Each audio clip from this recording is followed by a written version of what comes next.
Time to take a look at our ag commodity trade. I'm Marlon Bowling, your tour guide, and let's take a look at the markets with help from Brian Hoops of Midwest Market Solutions, and he is based in Springfield, Missouri. All right, Brian, a firmer tone in the corn and soybeans to start out the day, a weaker tone in the wheat market once again. We had an overnight sale of corn reported from USDA. It was to unknown destinations, about 122,000 tons worth. And then we had some news out of CONAB, out of Brazil, and they were issuing some projections for their soybean crop this year, which would be down from their last year's production at 115.3 million metric tons. They also came out with an estimate for corn production too, didn't they? Yeah, they sure did. And that soybean production number is a supportive feature to the soybeans today. We also technically came very close to an uptrend line. We could go all the way back to when we posted a double bottom in late September and draw your trend line. We came down right to it here in the overnight trade and yesterday's trade and have bounced off of it. But that fundamentally, anyway, the CONAB number supportive for soybeans, maybe a little negative for corn, but corn seeing some technical buying, a little positioning as well to give us a bounce. Both of these markets were a little bit oversold coming into today's session. Plus, you had the private export sale, corn adding to an element of support. So on the soybean trade, of course, corn we've talked about for quite some time that it has been trapped in a sideways trading channel for about 4 months or more now. But some have said the soybean market has kind of been in a narrowing channel or perhaps a triangle type formation where sooner or later it'll have to break out one way or the other there, and that would be an indication on the way it wants to run.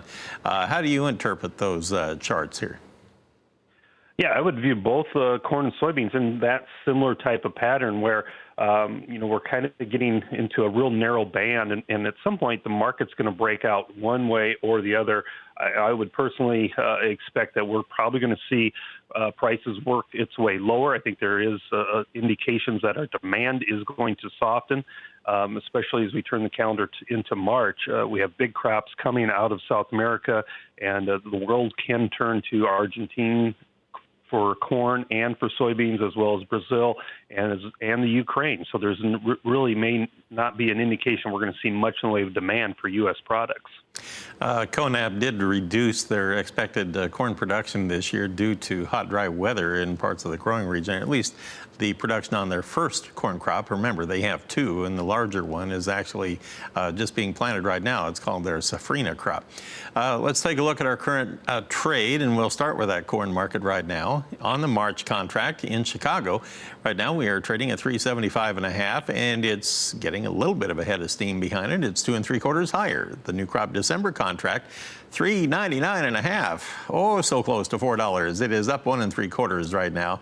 On the soybean market right now, you have your March contract trading at 908.5. That would be up 3.5 cents. And you have the September 3.5 higher at 944 3/4.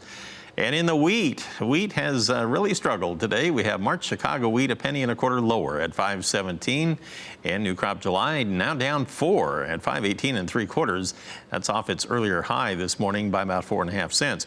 If you look at the Kansas City market, you currently have March down 3 3/4 cents at 490, and the July at 501 3/4 would be down 5.5 cents. And I wanted to point out it got as low as $5.25. Got within one tick of hitting $5 this morning on that new crop contract.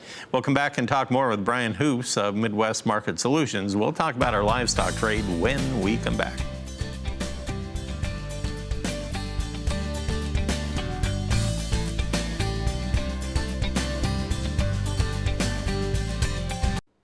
Let's go back to Brian Hoops of Midwest Market Solutions in Springfield, Missouri, and get his thoughts on what's going on in our livestock trade. On the live cattle board, as we look at current prices in Chicago, we start out with that February, and that is the one that's in delivery mode right now, down 83 cents. A little pressure creeping in here on this February contract. It's at 127 even per hundredweight. But the April contract is where most of the trading is taking place right now. That's down 58 cents. It's at 127.72. June down 40 at 117.97. Now, if you recall, we opened up the day just barely weaker, maybe about a dime or so to the downside. Brian, your thoughts here on this February contract showing that much pressure? Obviously, the front months are leading the way down here. Is that in any way related to the deliveries? Yeah, we had another 50 deliveries yesterday afternoon. That was a little bit bigger than what we've seen recently, and probably a little larger than expectations as well. And that could be putting some pressure against February cattle here this morning. Plus, we rallied yesterday into the close up near contract highs, and potentially put a double top in at about 127.95 on the February. And inability to make new highs here this morning, I think, has weighed on the market and set off a little bit of selling here, but probably going to be fairly short-lived. The cash trade looks to be steady to better at least again this week. Southern trade probably had steady to $1 better, maybe 1 to 2 higher on a dress basis because of the weather that's affecting a lot of the upper Midwest and Nebraska areas. Okay, yep, the storminess continues the way it sounds in the forecast. Let's take a look at feeders. On the feeder cattle trade right now in Chicago, here you have the nearby March contract down 43 at 144.25. Gee, sound familiar? The nearby contract's leading the way down here. April down 28 at 146.40. May down a dime at 147.57.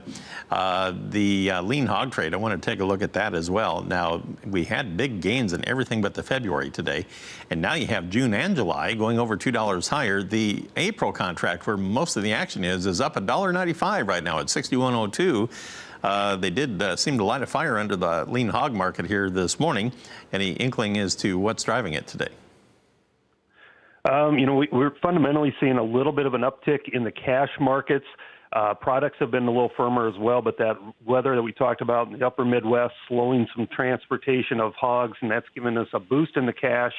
Yesterday, we fell down to what I would consider double bottom support on the April contract, right around 58.30, and closed above it in yesterday's trade. So we're seeing an extension of that rally, a gap higher on the opening, and have found some short covering off of some technical buying and the fundamentals of cash being firmer this week. There those technicals come into play. All right. Well, thank you, Brian, for pointing that out. Great stuff. As always, Brian Hoops of Midwest Market Solutions in Springfield, Missouri. So there's the latest activity. The gold start today for the leadership role goes to the lean hogs. Okay. So far. We'll see if we can continue that. Yeah. Thank you so much, Markets Editor Marlon Bowling.